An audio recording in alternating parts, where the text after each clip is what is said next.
talofa Samoa APAAU o le talalelei mo oi. Ia tu mau le saulotonga ua whaasaulotoina ai oe ke usu. O a mai oe le ni tae au. Ua whaasaulotoina i tātou. Ua lawe ina i tātou e ke wiso Iesu mal tūlafunu. Le angasala, ma le o te ala i le alofa tū noa o le tua ma lo tātou whaatua i a te ia. Ua whaasaulotoina i tātou mal tau mwhai, e tau ami o tonuina e ala i lo tātou usta i o le tūlafunu. Ua tātou au na nei le tua o na lo tātou whaafitai mo lo nā alofa tū noa. Ua whaamalosia i le ngampa ia e au wai le whaolatanga ua le lingina mai e Yesu ke wiso i o tātou mua. I whapewhia lao tātou whaongaina le nei saulotonga.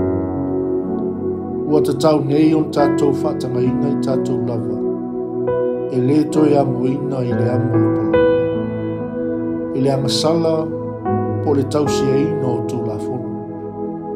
Nai lolia, tātou te ola i le mana o le ngampa ia. Ina ia mawhai ai on tātou le iua e avea atili e whaapei o Yesu ke wiso. Au tātou whaataunu uina le ami o tomu o le tū la fono. Aua tau te ola i la le tino, a ia ola i la le anganga.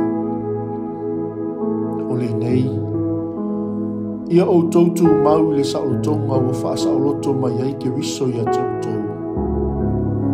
Ai aua ni toi tau fia o tau i le amo le polonga. Le atua o le saulotonga ma le alofa tūnoa. Wha mole whaamalosia au le nei asu.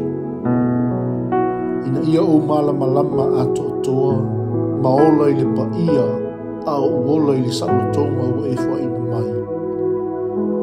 Wha mole wha ngā au e wha so atu lo lofa tūnoa. Wha manu yanga i au o ma a inga e ala i le mano le ngā paia. Ia awalawa ne iu mawhau, pe o te manatu wha tau waa i le mea lofa, o le saulotonga o umona e au mai moa e ala i lo manu malo, i le tau o umona e tongi ina moa.